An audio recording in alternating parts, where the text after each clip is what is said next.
Although today, very few people are at risk in terms of actually contracting the coronavirus, that could change, and I think it's always wise to be prepared from a community and a country level. The best advice I can give, and common sense advice I would say to Canadians, is before you travel for the March break, make sure you register and make sure you know where you're going, because this situation with the coronavirus is evolving by the hour.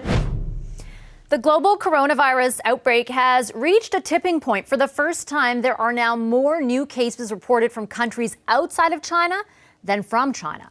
Greece, Pakistan, Algeria, and Brazil all reported their first confirmed cases today. There are now more than 81,000 cases worldwide, and that includes recent spikes in South Korea, Italy, and of course, Iran. Ontario reported its fifth case of coronavirus today and is waiting confirmation via testing. The woman had recently traveled to Iran. Next hour, U.S. President at 6:30 p.m., Trump is scheduled to deliver a press conference on the coronavirus threat alongside health officials. Those officials warned yesterday this outbreak is likely to become a pandemic. So what could this mean for Canadian athletes who are bound for the Tokyo Games in July? Dick Pound is a senior member, of course, of the International Olympic Committee. I spoke with him earlier from Montreal. Hi, Mr. Pound. Thanks so much for joining us. Pleasure. I wanted to start off by asking you about some comments you made to the Associated Press. Can you just clarify for us, given everything that's going on with coronavirus, your view at this point of how it potentially could affect the Olympics? Well, what we're doing at the moment is proceeding on the basis that the Games will start in Tokyo on July 24th as anticipated and as we've worked with Tokyo for almost 7 years now.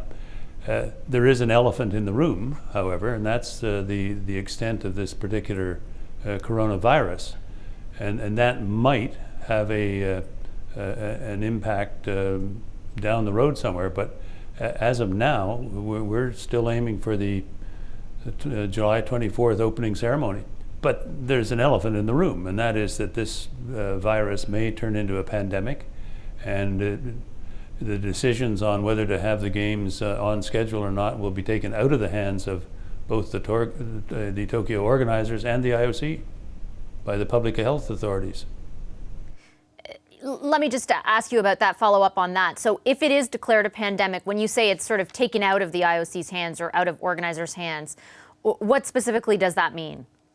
Well, if it's determined that it really is a very serious virus and a danger to public health, I think much as those of us in the sport business like the idea of the Olympic Games, world public health is even more important. But the issue is right now we don't know, and it would be premature to make any change of direction until we have a better idea of what the virus is.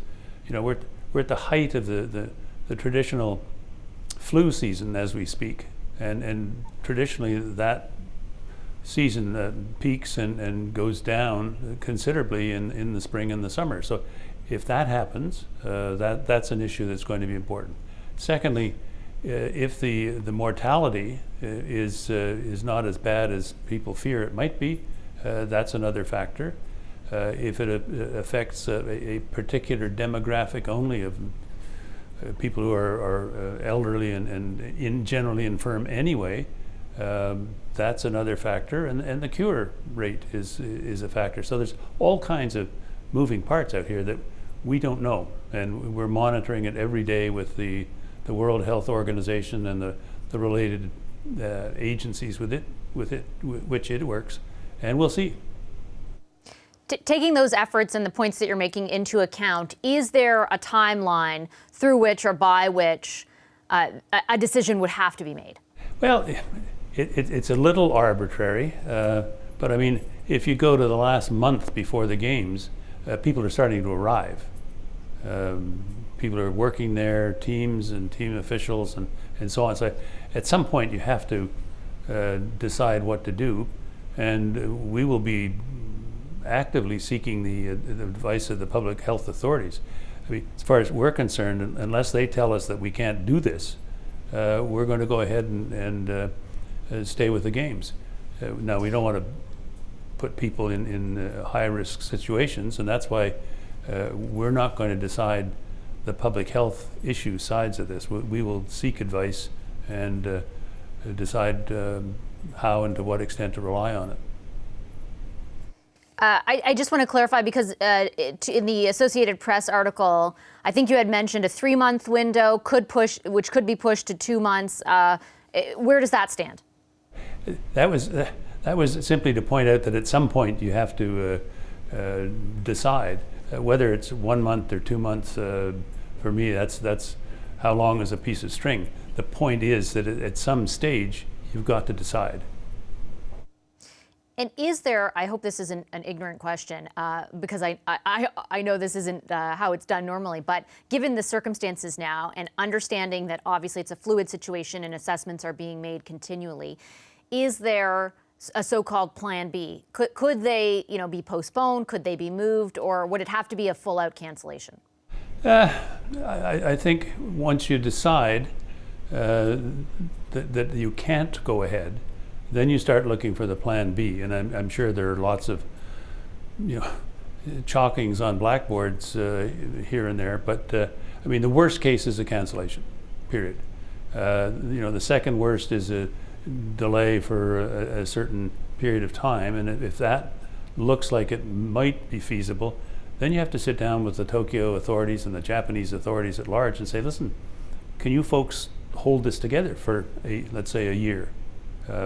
Will the facilities all still be available? Will the Olympic Village be available? Will the tickets and hotel reservations and all that sort of stuff be transferable to the suggested replacement dates? And the Japanese and the IOC will have to decide on that. I mean, the sport side, it's going to be inconvenient, but sport events can be moved without there being major impacts, and that part of it's relatively easy. It would be, can Japan do this, and does it want to do it? At this point, are there any discussions about, like sort of official level discussions taking place about the potential impact of the virus on the timing of the games? I doubt that there are official discussions. Certainly the IOC and Tokyo are monitoring things with the World Health Organization, and those data change every day with new cases, cure rates going up, and all that sort of stuff.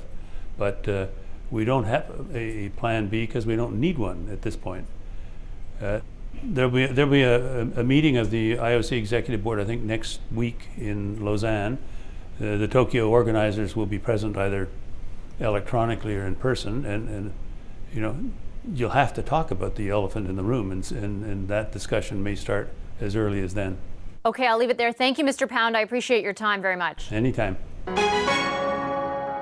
Hi, I'm Vashi Capellos, host of Power in Politics. See more of our show by subscribing to the CBC News channel or click the link for another video.